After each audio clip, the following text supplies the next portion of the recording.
to be very honest, like, I can't say any of that. I can't even talk shit about what she's saying, or at least I can't do that until after maybe like a minute or so of like talking about this. Just mainly because I actually did say something very similar to this. Actually, I basically did say that dates are overrated, and the royal penis is clean, Your Highness. welcome to the Breakdown Podcast, where I talk about love, sex, and relationships from a guy's perspective, as well as a bunch of other guy shit. The man on the mic is a man who might find it hard to breathe if you've got that asthma. He is also a man whose sickness for the thickness prevents him from skinny dipping. It is none other than your tall, dark, and mighty handsome man, Sir Denver B. I am here to talk about nutting. Not nothing, nutting. The before, the during, and the after. Okay, actually just the before and the after. Nothing about the during, weirdly enough. And, maybe a bunch of dumb shit. But, I will get to that pretty soon. But all in all, it is actually about nutting. And the oddest part is, it's nothing like what you think I am going to discuss. Like, none of what you think I'm going to discuss is really what I'm going to discuss. Or at least I won't focus in on the bits that you think I might focus on. Like, even the pleasure bits aren't there, just so you know. So it should be particularly interesting. And I do actually hope you listen all the way to the end, and I hope that you enjoy it. Of which, if you don't enjoy it, if you like it, if you hate it, if you do have some feedback, or if you want to suggest a topic, then you can hit me up on the socials at the Breaktime_podcast on IG, at the Breaktime Podcast on Facebook, and at Bagaka the D on X, and at the breaktimepod.bsky.social on Bluesky. I hope I got that right, but just in case I don't, the links are usually in the description on how you can reach me. And if you are on any of those platforms, you can just reach out to me by just searching for The Breaktime Podcast, and you will find my very, very nice, beautiful, reddish, black, white looking logo there. And, you can connect and slide into DMs and like tell me nice things and everything. But all in all, thank you so much for listening. I hope you listen all the way till the end. And before I can get to the main topic, which actually requires some pre-nut delulu before, we can get into anything, I first want to discuss the United States of America. Now, I know, there's people that don't stay there, and to be quite honest, when you read some of the stories from there, you do start to wonder if America is actually a real place. But, stuff happens and Americans are Americans. And while we do get to see a lot of America on World Star, one of the things that we don't get to see too much of is the US justice system, which has been known more recently for the convictions of people in hip-hop, as well as some particularly interesting rulings, like this one that I recently found, whereby a US court from Colorado ruled that elephants are not people.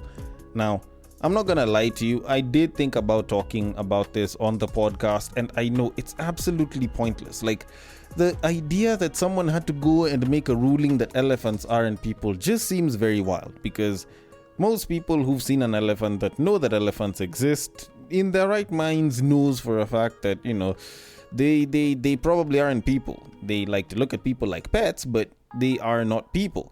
So when someone has to have it, ascertained through the court system that, elephants aren't people, it does seem particularly weird. And I do not think I will even engage in that one all that much. What I do want to engage on is a recent story that I saw about some Ohio lawmakers that decided to propose a new law that bans men from ejaculating without the intent of conception, of which, if they decided to breach that law, they would be fined up to $10,000 per ejaculation. $10,000 for nutting. Huh? Yeah, y'all thought that I wouldn't bring up the whole nutting story here, huh? But anyways, that's sort of besides the point. These guys want men to be charged $10,000 per ejaculation. Like, do people understand that, in as much as there's poor people, there's billionaires that wouldn't mind this thing, because $10,000 for them is like what they make in like a second. But you know what? That's besides the point. Let me just read the story, then I can get into my thoughts on it. So it says, and I quote, "A new bill in Ohio would make it a crime for men to ejaculate without intending to have a baby. You don't get pregnant on your own," State Rep Anita Somani said. In between performing multiple surgeries as an OBGYN, the Democrat explained that she wants to start regulating men's reproductive health care. If you're going to penalize someone for an unwanted pregnancy, Why not penalize the person who is also responsible for the pregnancy, she said. She introduced legislation that would make it a felony for men to quote-unquote discharge without the intent to fertilize. Somalian State Rep Tristan Rader joined forces to propose a bill nicknamed Conception Begins at Erection Act. End quote. Now, first of all, that last sentence was a little bit interesting. Like, the idea that conception begins at erection is almost similar to the idea that life begins at conception. So technically, I have been carrying life every time I get a hard-on, which, when I kind of think about it, is actually pretty nice for me. I have been carrying life. Like, we usually talk about how women are superhuman because they carry life in them when they're pregnant. But I have been Superman for all of these years, ever since I was a kid, because I have been having erections. And, if they believe that conception begins at erection, then I have been conceiving many, many times. And just this morning, I am sure that I, at some point, conceived. But anyways, all that to say, I find it particularly interesting that you have a woman that is basically proposing a bill to have men fined for nutting, which is a very natural act when we're basically climaxing during sex, instead of trying to propose bills or trying to push for funding towards reproductive health for women. This is the proof that I have to say that women are their own worst enemies. Yes, this does seem like her way of saying, we've been going up against women this entire time. The whole Roe versus Wade thing, which is where now apparently they can't do abortions and it's considered illegal or some shit, I think. And I can get why, you want to turn it on the men and you want to start making men more responsible. It's just there's other ways to look at this besides trying to punish men. You guys would have made it easier for women by, I don't know, trying to push for a bill that ensures that there is federal funding towards women's reproductive health. This is the kind of shit that lobby groups would have actually pushed for. And if the federal government or even the state government actually approved such a thing, would have meant that women's reproductive health in the field of, say, contraceptives and contraception would have gotten a hell of a lot better. Contraceptives wreak a shit ton of hell on women. And women will always complain about how hormonal contraceptives will make them gain weight and it can give them hormonal imbalance. I know that contraceptives can actually even alter their preference in men, because apparently when you're pregnant versus when you're not pregnant, your preference in men can be particularly different. So when you kind of think about it, I don't know, they could have come up with something else. This woman had a chance to push for something completely different, but she just looked at it and she was like, what, let's go after the men. How the hell does that help women? Because guess what? There's some women that are actually into men nutting. There are women who have a breeding kink. There are women who have, a cream pie kink. So now, after the guy is being told that, you'll be charged $10,000 every time you ejaculate, now those kinks are definitely going to be a reserve of those that actually have money. Because you think about it, do you really feel like paying $10,000 just a nut? Mind you, you're not having a kid with this person. It's just you guys having a good time. And when you think about it, the kind of people that have $10,000 to ejaculate at least once, they have that money and it's not a problem for them. So they will probably cross that line as many times as they feel like. The vast chunk of guys that would probably do that, they don't have cash like that. So this will probably have some interesting ramifications if it was actually going to become a thing. I'm hoping it doesn't. I don't think it does, even though I don't really stay in that part of the world. If this was to actually become a thing, then you think about it, the sale of sex toys and sex robots would shoot up, because why would I do that, with a woman, and yet I could just do that with a toy in the house? Prostitution would likely go down, because who the hell wants to hire a prostitute just so that they can start edging themselves and then, they go and they nut somewhere and make sure that they can hide the cum? That also, you think about women now suddenly complaining that now they can't have casual sex or they can't have relationships with people and have sex because now these guys are afraid that if she decides to turn on you, you are going to owe the government, or you are going to be forced to pay a fine of up to $10,000 per ejaculation. Like, this is one of those times when, like, you going and making sure that you, like, you know, just bust one off before you go and you, like, do the do with her actually starts to make sense, because you will go for a while. She is waiting for that cash grab and you just go on and go on and go on. And then afterwards you're like, well, okay, I don't think I can. But also, you know, it's the law, right? And then you just leave. Otherwise, I don't see this actually benefiting anyone. Like, even though you'd argue, oh, you know, this doesn't benefit women. This doesn't benefit men. It doesn't benefit women. Hell, it doesn't even benefit the person that's actually trying to file this motion, who is a gynecologist. But, you know, then again, that's just me. Maybe I don't understand. Maybe if we paid for our nuts, we'd be a little bit more responsible when it came down to sex. But either way, I am going to leave it at that and move it on to our main topic of this episode. Now, I want to play a clip before I can give my thoughts on anything, and the most interesting part about it is it's actually a topic I've discussed before. It's on dates, there's nothing too big to it, it's just someone who had a particularly interesting opinion which I used to hold previously, and the wildest part is I am about to go against that opinion in and of itself. Now, before I can say anything else, let me just let the clip play, then I can give my thoughts on it. So, without further ado... Oh, I want to take you for a date. Twende date to waste time uko hivyo kwa dates. Oh, let me take you for a dinner date. Let me take you for a coffee date. Waste time, that's wasting time for me. It's unianike kwako, ukuje uchape hiyo kitu, and tufinyane, tumalizane na shughuli imalizike. Hiyo time ungekuwa umechapa hiyo kitu vizuri sana by the way. Oh, I want to take you on a date. You're wasting my time. You're wasting my time. Sasa ungekuwa umenitandika vizuri, umenikosea heshima, umenitandika vizuri. Oh, I want to take you for a date. What is that? You're wasting my time. Wewe niambie pin location kwenye unaishingi. Wewe tu pin mahali unaishingi nitakuja. Shina hapo date. Hakuna kupoteza. Nowadays hakuna kupoteza time.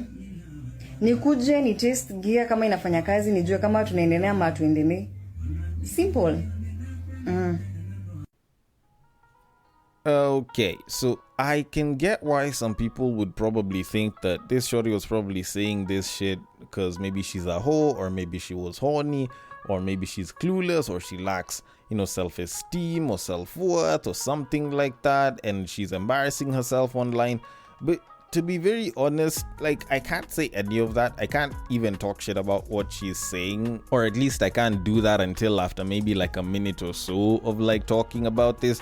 Just mainly because I actually did say something very similar to this. Actually, I basically did say that dates are overrated and we should probably abolish them. And I said it on this podcast. It's not like I said it publicly anywhere else. Like, I have said that on this podcast a couple of times a couple of years back. And do I feel bad about what I said? No, not really. Do I agree with what she's saying now? No, not really. Am I ashamed, or did I, you know, sort of lie and like talk a bunch of bull and I wasn't being serious when I said it back then? I was actually pretty serious. I was pretty serious about what it is that I said, even though I don't believe in it as such right now. And I will kind of get to why, because when I usually say anything on this podcast, and anyone who's listened to me long enough probably will kind of know this for a fact, by the time I say something on this podcast, especially in the main topic, I usually have some sort of backing behind it. It doesn't have to be statistical, it can just be a theory or a belief system or something of the sort, but I usually will have some sort of thing backing me when I am saying that, for example, in this case, dates are overrated and maybe you should scrap it and, you know, just have more Netflix and chill moments. And I'd even go ahead and say that Netflix and chill is the next step in dating. Like, we've been doing the whole dating thing for a while. And so when I said that, I will even give my full reasoning. So the main reasoning why I was saying that when I said that, which was probably about 2, maybe 3 years ago, is purely because when I thought about it and I looked at it, there's a lot about going out on a date that is very, very easy to sort of fool someone.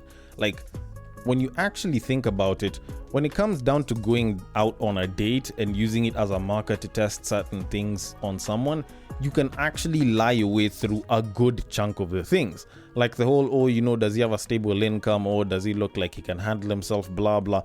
Like, I can get my homies to loan me cash. I can get a homie of mine to let me use his suit, his car.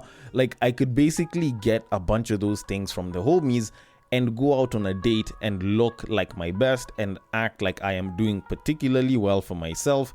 And I could probably keep that going for a couple of dates. And while a babe is busy thinking, oh my goodness, this guy, he's ticking all the boxes, he sounds good, he looks like he's got money. Well, there's a very good chance that after you become my babe, all of a sudden you realize, this guy isn't doing as well as he does. And, he's been relying on his homies. And that is actually particularly annoying, because you've basically wasted someone's time. But it is something that has been done, and it is something that people will do. And the thing with guys is, we'll always be ready to help a homie out when he's trying to bag a babe. And it's almost like a guy thing. I don't want to say it's a natural instinct, but guys are always ready to help each other when it comes to bagging a shorty. Not unless if it's a shorty that you want. All right. So it is something that can actually happen. Also, when you look at the women, she's gonna be having a full face of makeup just about every single time you guys go out on a date. Which is why guys have brought up the whole thing of, when you guys are going out on a date, you should have swimming, or you should go running or some shit. And then women were like, just when you thought that was the case, we have waterproof makeup, which kind of negated the entire point of that. And essentially, she might be wearing a full face of makeup. Maybe she's just been displaying a certain facade, or maybe she's just acting a certain way so that she can bag a dude. And it is something that guys, especially men with means, would like to avoid, because they want a genuine woman. They do not want a gold digger. And when the stakes are high enough that someone is trying to get into a long-term partnership and you're relying on a date or a couple of dates, it's not a particularly good idea. So that's why I said, go do some Netflix and chill. You'll get to know more about a person from their place. And, on the whole, it's the progression of the original date. Think about it. The date has been a staple for people for the past 200 plus years. Like, the term date was originally used on a newspaper article, I think in 1802. And essentially, during that time, people had moved from the whole chaperoning, where you'd have to have a guardian or an older sibling that would accompany the woman, or that would have to be there with the woman whenever a man wanted to go and speak to the woman. So when the freedom and allowing women to go out on their own and meet people and interact with them kind of became a thing, dates now were the next progression. So if it's been like that for over 200 years, why not move it to the next level? And that was the justification that I gave. And when you kind of think of all of that, those are particularly good justifications. If I can talk about them right now and I still think that those are particularly good justifications to say that the date is an outdated concept, even right now, then, I tend to think that even for someone in the early 20s and even for people that are older, it does actually carry quite a bit of sense.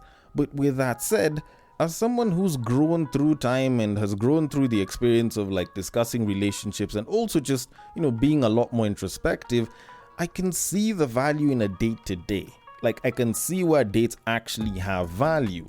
And even though, there's all of that faking that can happen, essentially, it's actually not entirely all that bad. Not unless if someone has gone over the top and is trying to present something that they're not. And, for someone who is in the early to even mid-20s, getting into the dating game as an adult, I do believe that it's normal, especially in this day and age where people talk about banging left, right, and center, casual sex and shit, almost like it's a staple.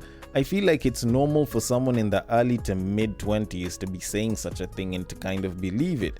I think, even though people won't openly say that this is the case, I do think that it does kind of carry some merit. And, to them, pleasure and happiness are almost nearly the same thing, and the height of physical pleasure is sex and orgasm. So why not get rid of a lot of the BS that comes around with trying to sit down with someone, or you had to dress up just so that you can talk to them and try and get them back to your place. Just go to their place, you guys can eat and shag from there. there's not that much inefficiency that's there. You basically made it a more efficient process, and I can get that. The only thing is, dates actually carry value, and they carry value in that there is a lot more to learning about a person on a date than just what people would kind of think about. And I think about it from the conversations aspect. You can talk about how, I want to see if this person can be able to handle a bill, how does this person dress, how do they carry themselves, and all of that is actually particularly important. It's not vital, but it's particularly important. But when you get past that, you look at, conversations on ideals, conversations on values, what it is that the person desires, what it is that they like about the other person. Do they compliment you? Are they kind or rude to the wait staff? Because that's a very big indicator on, the kind of person that they are, internally, their kind of personality. Do they have an attitude towards people? How quick to anger are they in some instances? Like, those are things that you learn when you go out on a date. And the more dates you go, and the more you diversify what a date is for the two of you, the better it is. And if anything, the best way that two strangers that know barely fuck all about each other to actually meet up and possibly have a chance at having a very good relationship is through going out on a date. If it's two people that know each other, then the whole idea of you guys having to go on a date is kind of a bit moot. Like, you guys already know each other, so going out on a date is more formality than it is useful or functional, if I can call it that. So yes, if the two of you guys know each other, like, there's nothing wrong with you guys just skipping past the date part. And whether it's the whole hosting someone for dinner or for lunch or just inviting them over and then deciding if that goes on, that's entirely up to you, of course. That's something that can be considered. But more often than not, you'll find that you guys will still organize and meet up and spend some time outside of each other's houses before you get to the house. So even then, the whole idea of Netflix and chill doesn't carry as much weight and as much value. Not unless if you're just looking into the whole casual sex side of it, it doesn't really hold as much weight, or at least it's not really that great of an idea to just proceed to, how about I come to your place and then we can eat and then chill, and then, if things go great, we'll shag. Like, even when you suggest that to a lot of people, a lot of people nowadays will hear you saying that and it's like, nah, you just want to go for the shag. Like, it's not even about the other bits, you just want to go for the shag. And I believe that it's fairly okay and it's fairly normal for people to think that. Whether it's true or it's not, it is expected that people would think that. So when it comes down to it, the date does carry value. Whether it's a formal or an informal date, it does carry value, because at the end of the day, you are going on a date to get to know someone. Getting to know someone based off of how good the dick is, or how wet the pussy is, or whether she knows how to throw it back, or whether he knows how to work his tongue, I feel like that is such, as in, it's almost like jumping from 0 to 200 kph without realizing the value of just picking up speed. That is so far ahead that you ignore a lot of the more important bits, because how much time do you think people in long-term relationships spend having sex versus just chilling together and communicating? The time difference, especially if you try and give it a ratio, it's almost I don't know, maybe a 5-to-1 ratio at best. Sometimes it can be a 10, maybe even a 20-to-1.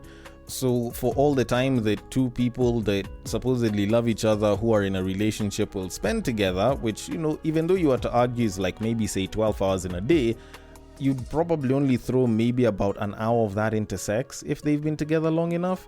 So even then, it's not even very likely. So when you kind of think about it, jumping to the whole Netflix and chill bit, while it does seem more efficient, doesn't really seem like it's the best case. So when it comes down to it, the date does carry some value. I don't think it should carry value on its own, though. I do think that, have a date where you guys can say maybe go for dinner or go for something fun together, but reinforce it with spending a bunch of time together just chilling. Don't make it a date per se, but spend time together. I don't know, take a walk, go and chill together, doing something, even though it's not even all that fun. It doesn't have to be something that is a full-on event. Like, just spend some time together doing fairly basic shit. Something that doesn't require a lot of effort, a lot of investment, so that you get to know more about the person.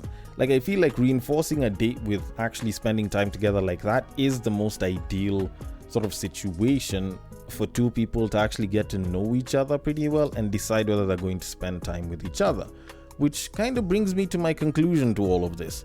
Now, in as much as I have spoken for and against whatever this babe has said, she's not wrong. But she's not right either. Like, some people are gonna be the casual type, and yes, maybe for those ones, Netflix and chill might be their thing, but if you want something serious, I'd say go on some dates and also spend some time without it seeming as formal as a date for the best experience. Or you could just hook up with a mutual friend and, also spend some time together, which, in my opinion, doesn't seem like too bad of an option. Either way, when you kind of think about it, yes, Netflix and chill might be the most efficient, quote unquote, progression after the date. But in reality, dates being inefficient is kind of the point. It might seem old and clunky and very, very inefficient, but there's a lot that we get to pick up for that inefficiency. There's a lot that we get to learn because of that inefficiency. And as such, it might be inefficient, but it's not ineffective. And I think that's the most important bit out of all of this. Of which, maybe I might be wrong about this, and maybe Netflix and chill has been the thing, and I had more wisdom when I was a little bit younger. Either way, I want your thoughts on it. The DMs are open. On IG, it is at the Breaktime_podcast. On Facebook, it is at the Breaktime Podcast. And on X, it is at Bagaka the D. And also on Bluesky, it is at the breaktimepod.bsky.social. Thank you so much for listening all the way till the end, and I will catch you guys on the next break. But what I believe is that if you put a pastor and a prostitute in one room, one is likely to convert the other.